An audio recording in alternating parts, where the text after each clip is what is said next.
Welcome to Human Potential at Work, the show where we explore social impact, inclusion, and empowerment of everyone, including persons with disabilities. Get ready to be inspired, hear success stories, and learn tips and principles for bringing out the best in everyone. Hello, everyone, and Happy New Year. This is Deborah Rue, and you are listening to Human Potential at Work. Today, I have returning guests. I love their voices, and their voices together, I think, are so powerful. Vernon Sankey and Katey Lockwood. I've had the pleasure to interview them multiple times, not only on Human Potential at Work, and I recommend that you go back to those episodes because they were very powerful. But at the same time, we will put links to them so it's very easy for you to find those episodes. And I also interviewed them on Access Chat, which is where I met them both and was so impressed with them. But also, we are actually recording the show today on January 7th, 2020. And we want to continue the topics that we've been talking about with Vernon and Katey about really how do we navigate these times. But part of the conversation, we're going to talk about some of the events that are going on in the United States, and because it's relevant to what we're talking about. But before we do that, let's start with Vernon, and he is going to remind everyone about his background and what he does, and then turn it over to Katey so she can tell us more about her as well. Vernon? Oh, thank you, Deborah, and Happy New Year to everybody. I know they're difficult times, but it's lovely to be here, and it's always a delight to be talking to you, Deborah, and to your colleagues. Yes, well, I'm Vernon Sankey. I'm a businessman primarily, or that's what I've done for most of my life. But more recently, I've turned to writing books and developing a more spiritual dimension to my life. So it's really understanding what it is that's driving us, what it is that's going wrong, what it is we can do right, and how to change the things that really matter. We're living in an extremely difficult age, and so these reflections are extremely important. And so business is one side of me. I have very extensive family, a very important part of my life. And obviously I have a spiritual dimension, which I share with Katey, who I'll introduce to you now. We are the co-founders of ImproveMyWorld.com, and we are co-writers, co-authors, and we're also developing courses. We've got videos, we've got guided meditations in order to try and help people understand what's happening and how to change. So I'll pass over to Katey, who is the spiritual light behind all of this. That's a lot of pressure. Lovely to see you again, Deborah, and to your audience as well. Yeah, very turbulent times that we're facing. And I think you spoke about our book last time, The Way, Finding Peace in Turbulent Times, which is very relevant right now. And it's quite uncanny how what we've written about is so important as we're experiencing so much of what's happening, and how we navigate through these times is so important for the future and for future generations. So yeah, obviously the book was there to hopefully help as many people as possible, and it's really come from a heart space to help people. And you know, we're all experiencing this together, and I think the times that are showing this real divide is a time where we can really come together, and that's where we can really feel that light within ourselves and come back to our true selves and not get sort of swept away with all this drama that's happening, and actually, you know, really stand in our power. And that's what we all have, and that's what we're able to give. So yeah, I'm really looking forward to the conversations. Yes, that's beautiful words too. And Vernon, before we leave this, one thing that I find fascinating about your career is that you have been a CEO of major corporations, and you are on board of directors of major corporations, including, I met you, from Neil Milliken with Atos. And the reason why I think that's interesting and relevant is because a lot of times when in society, we're making corporations and business people bad, right? It's, they're the problem. And so I'm fascinated with your journey and how you started applying spiritual aspects, and then you met Katey, which we talked about on air before. But I was wondering if you just wouldn't explore that a little bit, because I find it fascinating how you and Katey have come together. And I think you have two very important voices that can add value to us at a time when we're all walking collective traumas, which we've talked about that with you, both of you as well. So do you mind just exploring it? Because I believe what's happening is that yes, this is a time of great change. And, I believe that Mother Earth needs us to evolve so we can not only protect her, but protect ourselves and protect those around us. The day you had said right before we were going on air, Vernon, you made a comment that 1% of the people own 25% of the wealth and the assets. And 4 people control an enormous amount of resources. So we are right now, I think, are trying to figure out in society, are they all bad? I mean, once again, we're coming off of the storming of our Congress and Senate building, and our leader encouraging the violence. And so that's, it's just chilling right now. So I was just wondering if you and Katey wouldn't mind exploring that a little bit, because I think those are some of the walls that we need to break down. Well, absolutely. I mean, if I can start, corporations, like all administrations, all organizations, have an enormous capacity for making change happen. And the question is, how is that change going to happen? If the leadership, and leadership has a huge role to play, leadership has a huge responsibility. If leadership takes its responsibilities seriously, cares for the people who work for them, genuinely cares for them, cares for the purpose that it has. In other words, it goes way, way beyond making money. Of course, you've got to reward shareholders, but you've got to reward everybody. And if you want the best talent, and you don't want them to just leave their brain when they get into the office or just before their computer, you have to inspire them. You have to lead them. You have to find reasons why it's worth their while being there. And you have to care. And today, people want that. Now, when you see this level of greed, which has increased, so, the difference between the CEO's pay and a working person's pay was about 25 times 20 years ago. It's now about 1,000 times to 2,500 times, which is simply not acceptable. There is, of course, nothing wrong to reward hard work that people do and the skill they have. Obviously, it's a competitive environment, but it's completely out of hand. And that is not acceptable. So, and that is pure ego. So what happens is the ego is driving all the things that you see around you.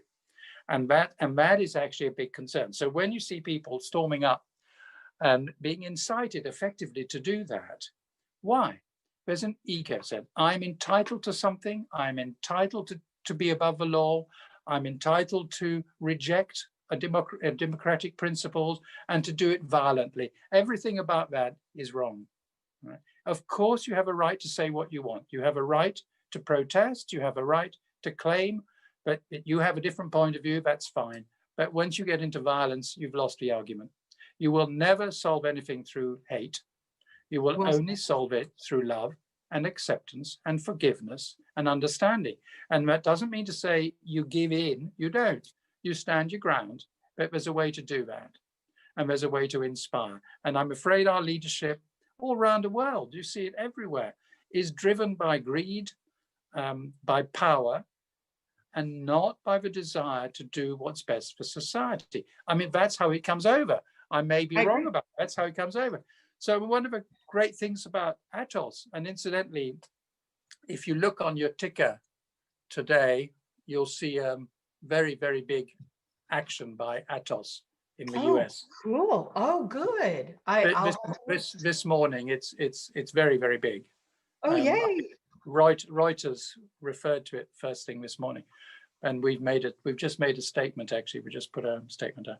But cool. The point is, the company has shifted from one that was only interested in actually making money and doing things selfishly to one which is much more inclusive, much more comprehensive about its people, has much better concern for the environment. And if you look at the awards it's getting now, it is top. It's for leader on the environmental wellness part of all the companies in its industry. And that's in the space of 5-6 years. So it's possible to do these things. You know, they're not impossible. And in fact, it's good sense. It's good business sense to do it. So really, all my life has been around this, and I never really understood why it was that I felt slightly different. Because of course, the profit's important and the planning's right. All that's wonderful, except what was driving me was actually the people around me. And as I was put in positions of authority at a very early age, where I knew nothing compared to the people I was leading. And it was a wonderful experience because they taught me. Now you'd say, that doesn't sound right. How can this person who's supposed to be leading be the person who's actually the student? Easy. It worked like a dream. But I didn't realize that human dimension was so important. And so the successes, which I may have had as I've gone along, I mean, I was CEO of a very big corporation at the age of 40. And that was only because, it wasn't because of competence. I don't have that competence. It was because people enjoyed working with me and I enjoyed working with them.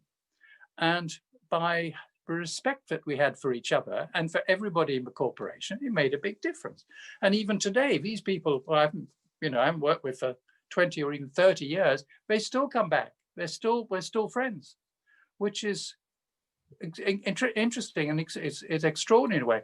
And I didn't really understand this dimension until I met Katey, who then said, well, there's something that's much more important than what appears to be on the surface. There's something behind this. There's a spiritual dimension, which is very important.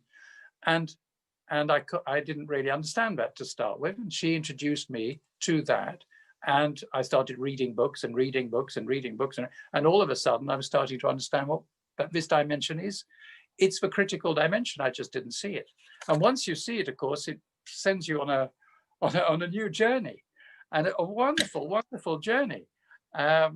And that discovery is magnificent. I mean, so yes, the world's in a terrible state and all the rest of it. However, I can see right through it. Yes, I can too. I have no fear. I have no fear. I have no fear. And maybe I should have, but maybe I shouldn't. No, I don't think you should. But I think, and that's why we keep having y'all back on the program. And Katey, I want to talk to you, ask you a question about along the same lines. But I think that's why I highly recommend their book, The Way to Find Peace in Turbulent Times. And also, and just as a reminder, please do buy the book, but also leave them a review. It's very important because we need people to find this data and these training classes because people are so scared right now. So I think it's powerful what you just said. I don't have fear. Maybe I should. No, you shouldn't, because it's either fear or love, really. So Katey, do you think, based on the work that you're doing with you and Vernon are doing together, do you think that these messages are getting through to the boardrooms? Like that's a wonderful example Vernon gave about Atos, their boardroom. I'm a fan of Atos. I think they're not perfect, but they're really trying hard to do the right things in the world. By the way, none of us are perfect. But Katey, first of all, do you see the change? And I would also like you to maybe talk a little bit more about how you and Vernon met. He mentioned it. But what do we need to do to get their attention? But how can we not have gotten their attention? And at the same time, I know I wrote a book. I've written 3 books, but I wrote a book a couple of years ago called Inclusion Branding, where I was trying to talk to the C-suite, saying, you have to show us that you are a corporation that is doing positive good, or we don't know, and we're going to fill in the blanks. And I used my community that I care so much about, people with disabilities and all the intersectionalities. But are they listening, Katey, based on the work you and Vernon are doing together? And how do we get them to listen? And at the same time, what role does society have to play in this unfolding that we're experiencing? And that's for Katey, if you'll comment on, and then Vernon, maybe you could comment on that as well after Katey. Yeah, well, we all have a role to play in this society, and I think corporates have a huge role because of leadership, and that consciousness is created in these sort of in the corporate entities, which are then brought on to other people. So I think we talk about emotional intelligence, and that's something that leadership really need to understand. It's not what we're seeing outside. You know, we talk about the external world, and we're seeing that because of our internal consciousness. This is just we create our reality. So we are creating our reality. So if we can't get this into leadership, which I believe this is an age of transparency, this is an age of us really coming into our human potential, as you're saying, and that's everybody's role in this. Is not just the corporates. This is the whole of society. What we're seeing right now is that divide, because we are divided within ourselves. Until we come into our own potential, then we will start to see our reality change. And that's why we talk about in the book that this comes from within us. And then we'll start to see that change outside. So leadership needs to change. We as society need to change, and that's changing our thinking. And therefore, we will see our reality change. That's evolution. That's how we as humans need to evolve. That's how we grow. That's how we expand. So absolutely, leadership have a huge role to play in this. We are creating our reality every second. That's what our thoughts are doing, with vibrations of energy, and that's what is coming into consciousness. So it's so important. Everything is in the book that we've written about. It's talking about these universal laws, and actually they're scientific in base. It goes above and beyond human law. So, you know, it's not about divide, it's about unity consciousness, it's about inclusive of everybody, and really trying to create a world for the greater good. And that's what we need to see in our leadership positions. Beautifully said, beautifully said. This is why Vernon works with Katey. So, I mean, it's such an interesting team, that you two have put together. It's just very interesting. And I believe in the universal laws, Katey. I know that we're creators and we're creating our own reality. And Vernon, once again, I think what you said was so powerful. I'm not afraid. I'm not afraid, because people are living in fear like we've never seen before. Well, maybe that's not true. Maybe we have seen it in the past, but we see it so fast now with all of the social media and everything coming at us so quickly. But let me turn the mic over to you. Yeah, well, obviously everything that Katey said is completely right. I mean, if we go back to the start, our ego, which was very helpful to us when we were in very, very primitive state, was there to actually help us to survive. If you don't get the food, then you won't survive. So in the same way as the Maslow pyramid, if you have to have a sustenance to be able to survive, you need to be able to have that. And ego was extremely helpful for that. However, as the society develops, ego then continues to say, I need this for me. I, me. I is the word most used. And if you look at the internet, sort of the tallies they do on word checks, I is the single biggest word used. I, all right. I is ego, means me. And ego is there it's this little voice that says, I deserve this, I want this, I need this, I want that. I'm this, I'm that. And before you know it, it creates an illusion of who we think we are. And we start to believe it. We actually believe it, right? So if you look around you and you look at some of the strange things going on and why people behave the way they do, they are believing this illusion. The problem with ego is it is an illusion. So it cannot be real. When it wants something, it's unhappy until it gets it. When it gets it, it's unhappy because it wants more. Right. It can never be satisfied. It can never be satisfied. So ego also says, I'm separate from you. I need this, this is mine. I'm separate from you. that separateness completely misunderstands the role that human beings have. I put a poster today which shows a picture of the Earth from the moon, which was done by NASA. And you've got this beautiful, beautiful orb. I mean, just shining beauty, the Garden of Eden. It's a tiny, tiny, tiny speck in the universe. I mean, just tiny, right? And you can see this beauty. Now, we are sitting on this thing, right? And we're completely connected. If anything happened in the universe, just a small thing, we'd disappear altogether. And here we are with this wonderful, wonderful, on this wonderful planet. And we're all on there, and we're part of this ecosystem. So we're totally interrelated, totally interdependent. So the idea that I'm entitled to something instead of sharing it, I'm more important than somebody else. I've got superior ability to somebody else. I mean, all this is just crass nonsense. Right?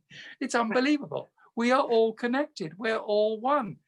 We are all part of the same consciousness. So yes, we have a different body, but our soul is connected. And when our body goes back, it'll go back to source, which is where our spirit always is anyway. And Right. when you realize that, why would you be frightened? You just see all these stupid things going on and you say, my goodness. You know, I mean, I think last time I mentioned when you've got a lot of pictures of the Buddha laughing. The reason he's laughing is at the stupidity of human beings. And when you really think about it, they say, well, how on earth could we do that? So if you're not laughing, you're crying because it's so totally futile. And we spend a lot of time doing futile things. The post I put out, actually, I had some number of people write back, and one said, well, it's all anger and greed, with a couple of emoticons that showed an angry face. And I said, well, the thing is, that's not necessarily going to make it better. We are talking about compassion. We're talking about converting anger into acceptance and so on. And he said, you're right. It's the only way. Right. And I think that's true. I mean, I was actually reading, do you know the book of Amos? Amos is the prophet in the Old Testament. Anyway, I just wrote it down in preparation for this. I thought, and actually you'll recognize this because this is what also Martin Luther King's source. He put, let justice run down like water and righteousness like a mighty stream. Yes, that is beautiful. It is a great quote. That's what we need. That's what we need. We need to go back to it, or not go back, but to go to a level of consciousness where we recognize the value of human beings, the beauty of life, the privilege that we have of being here. I mean, there's such wonderful things around us, and preserve it and help it and look after people, look after nature. That's what we need to do. It's not that difficult because, as Katey says, the outside reflects the inside. So if the outside is turbulent, it's a pure reflection of what's going on inside. All we've got to do to change the outside is not to change all the furniture, but actually look inside and say, hold on, what am I doing here? Is this really the right thing to be doing? Well, let's talk about that, Vernon. What I'd like to do is, because I really want to encourage my audience, especially if you're struggling, which so many of us are, I want you to, if you need help, go get their book. But also I want us to talk a little bit about the training classes that they're going to be putting together too. And I also want to throw this hard question out to Katey, Vernon. It's your turn, Katey, but you don't have to take this question. I'll throw this out and let y'all decide how you want to answer it, because it's a hard question that I personally am wondering about. But I'll just use an example, a real example. I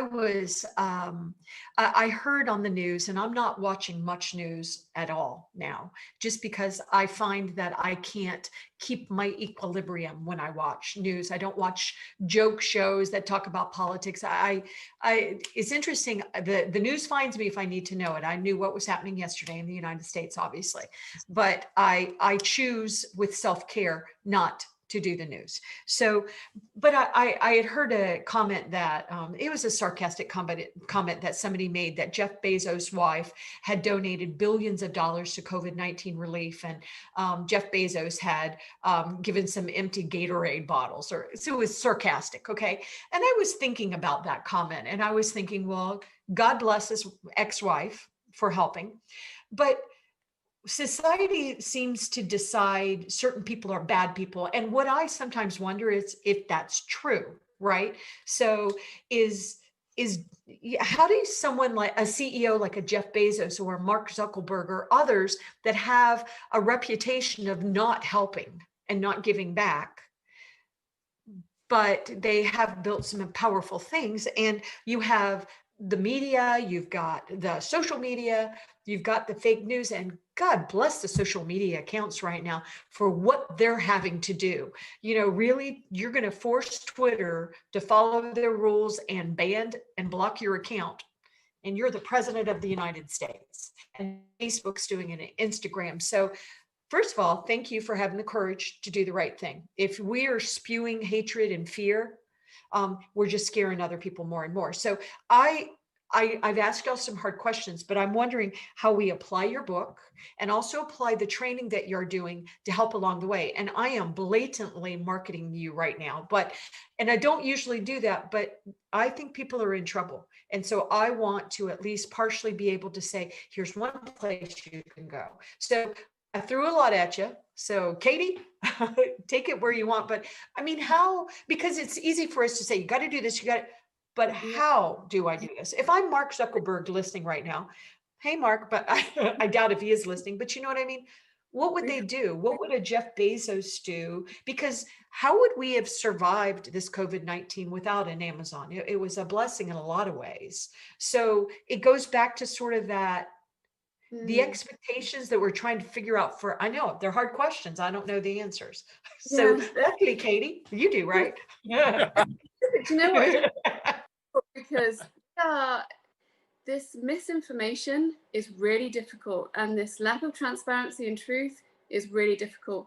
I don't watch the news, as you say, because I feel that there's an agenda, and I don't like this negativity that we are putting into our consciousness, and I completely don't agree with that. We don't see anything positive except for negative, divisive, separation, and I just don't consume that.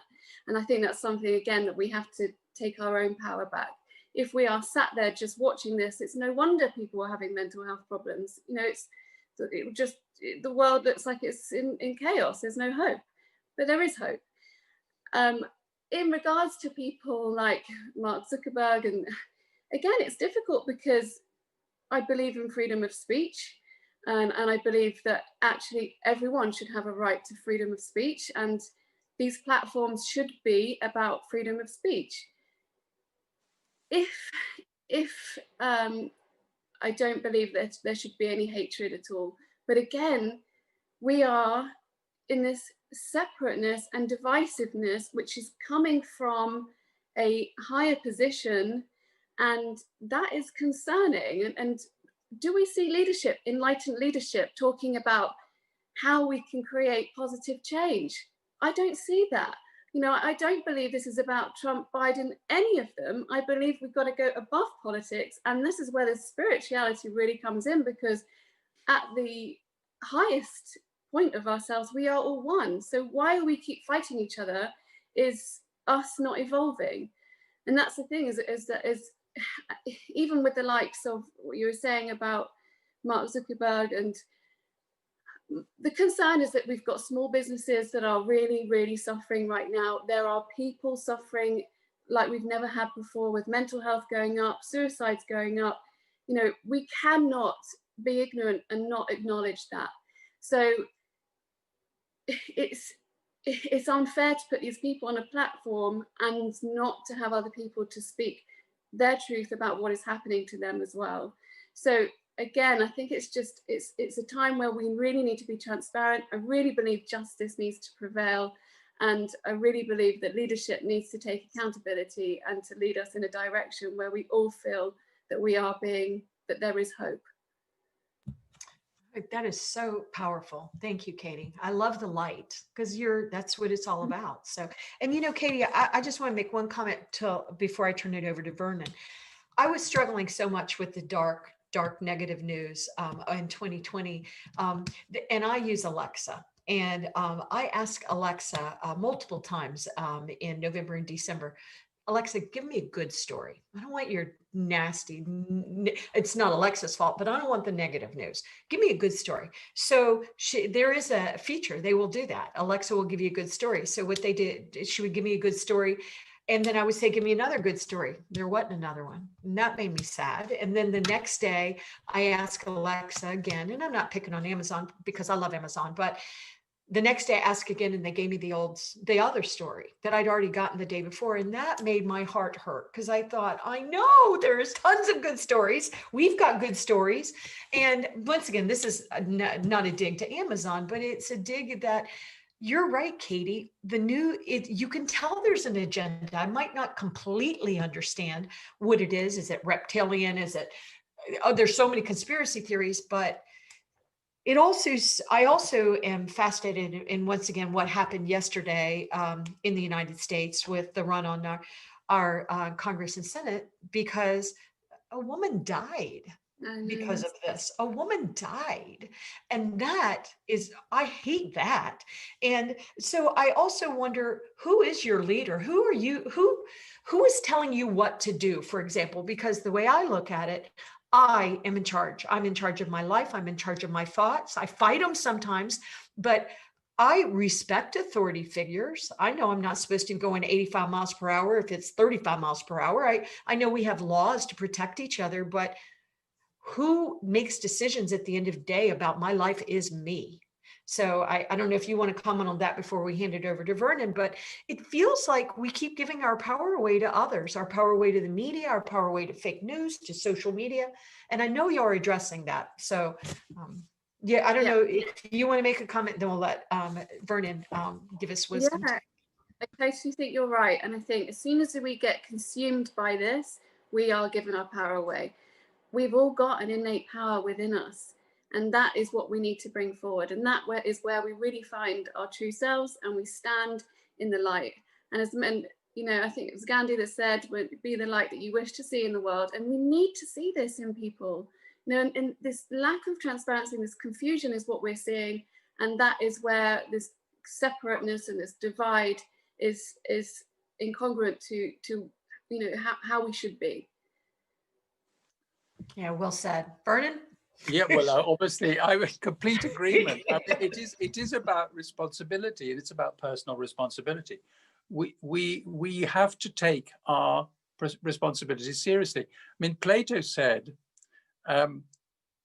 if you are a responsible person, you don't need any laws.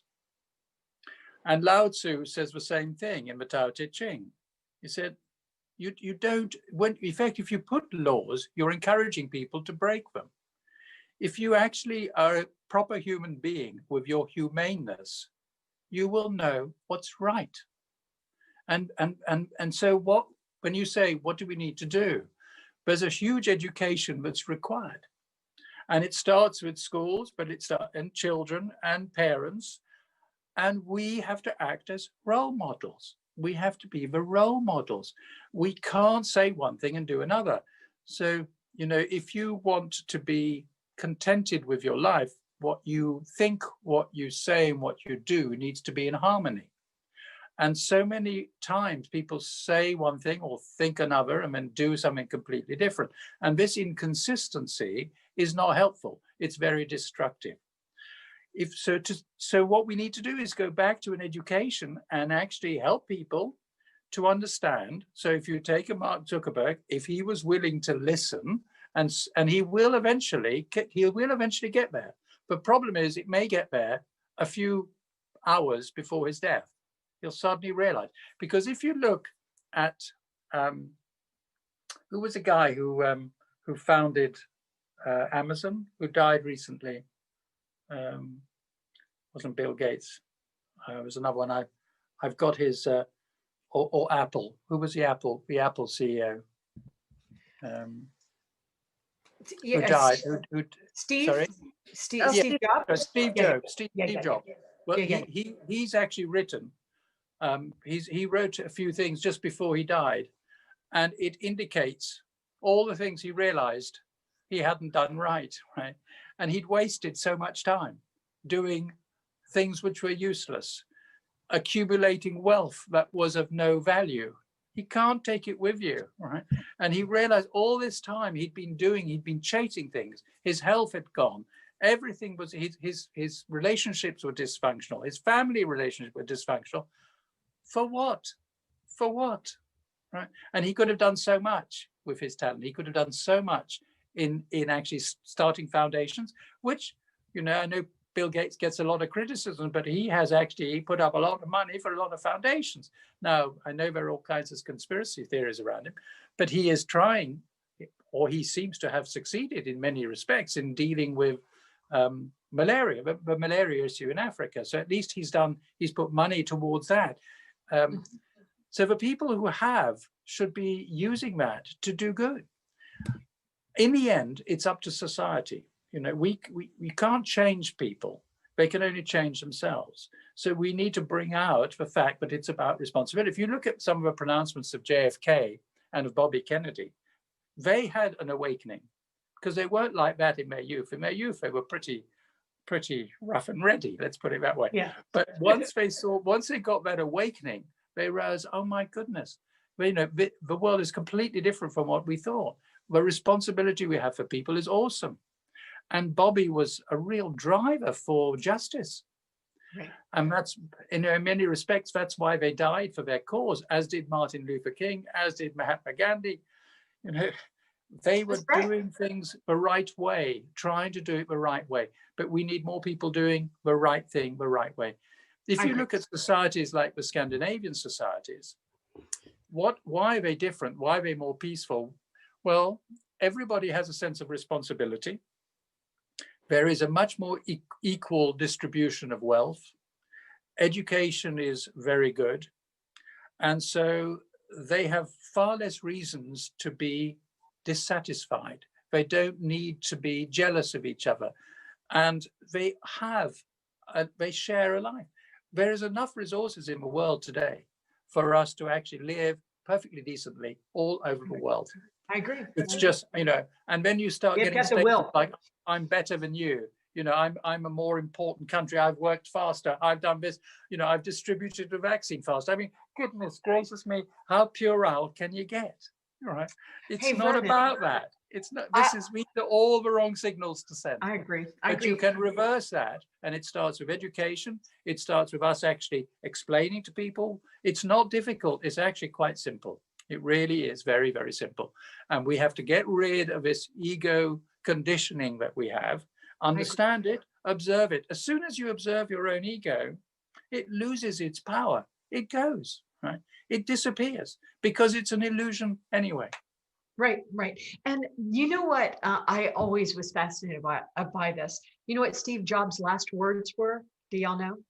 I looked it up because I'd heard it, but his last words were this: "Oh, wow. Oh, wow. Oh, wow." Because it's okay to die. It's really amazing on the other side. When my mom died, before she died, she looked at me and she said, "Wow, what did you put all of my things in this beautiful place?" And it's yeah.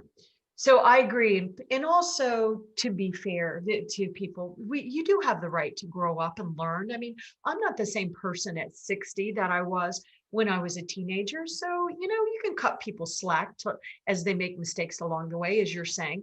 I also want to make one comment that I thought was fascinating.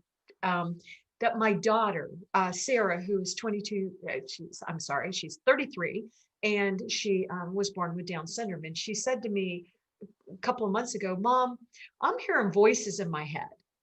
And I said, "Well, honey, we all hear voices in our head."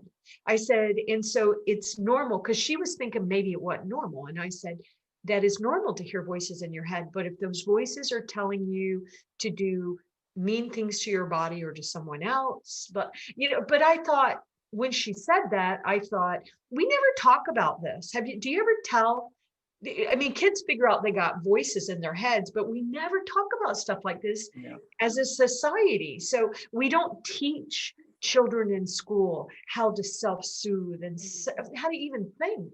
And we do yoga sometimes in schools, and there's success, and then people are like, no, that's and they take it away because it's not Christian enough or something. But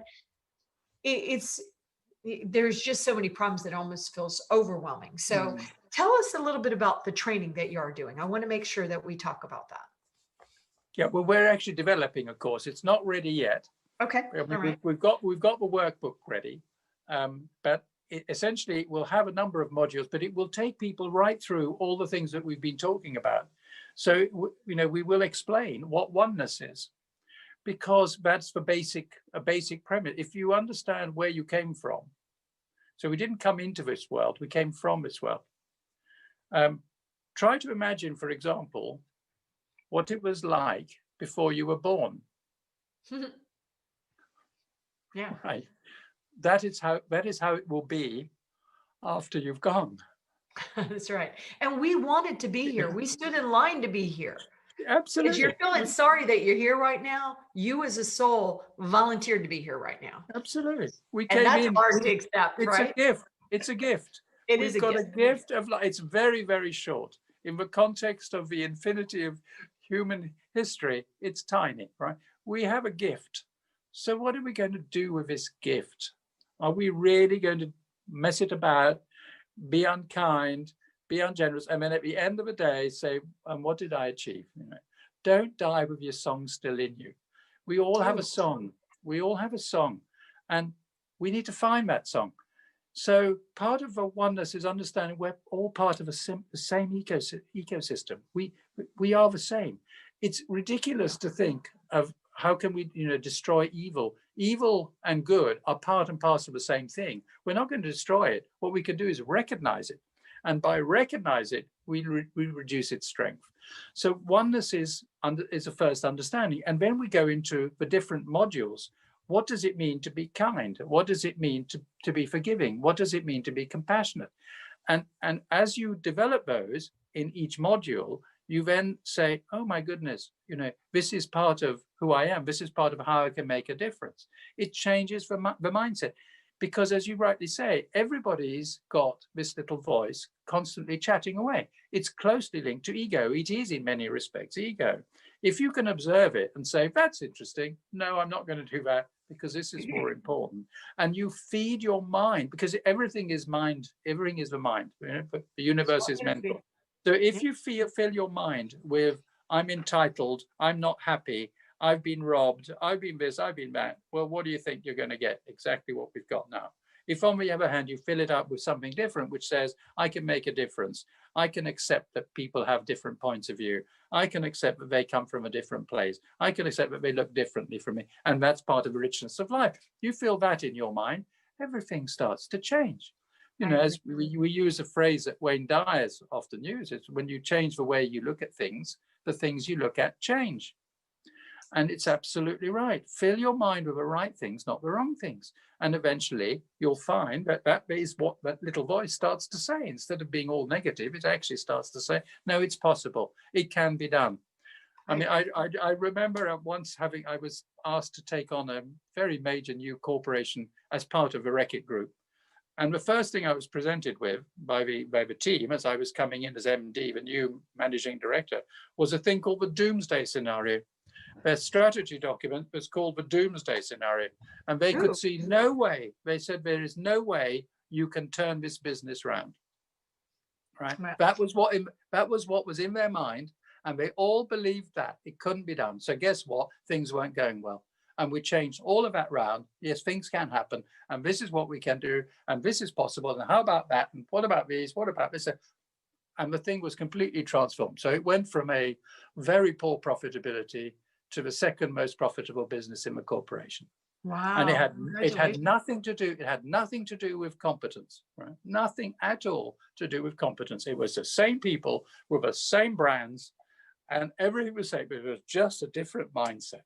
Right. And so, and I had several of these. And so that's why I have such enthusiasm, because I can see it happen. I can see it change. You've changed it. Yeah. You know, Well, I I know. didn't do anything. I just encouraged something. Well, And they you then helped took it up. people They took it up. remember who they were. Right. You helped them remember who they were. What.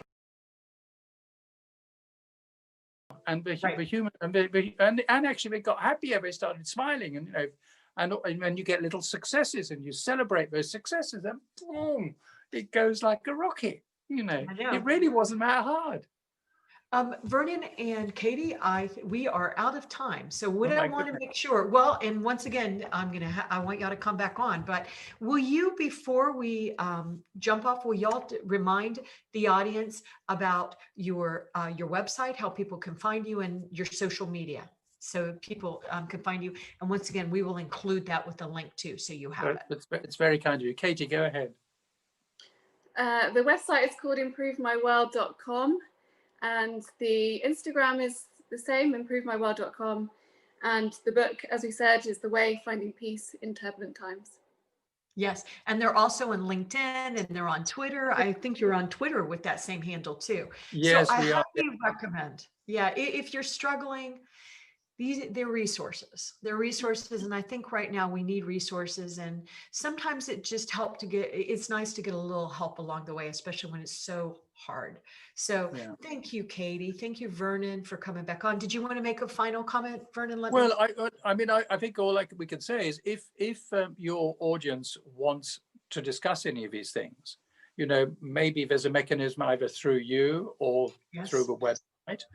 We'd be very happy to reply to anything. I mean, we do a lot of this anyway. I mean, a lot, and so and it's really helpful. So if somebody has a difficulty with something, they'd say, "Well, I don't really understand what you mean by oneness or whatever."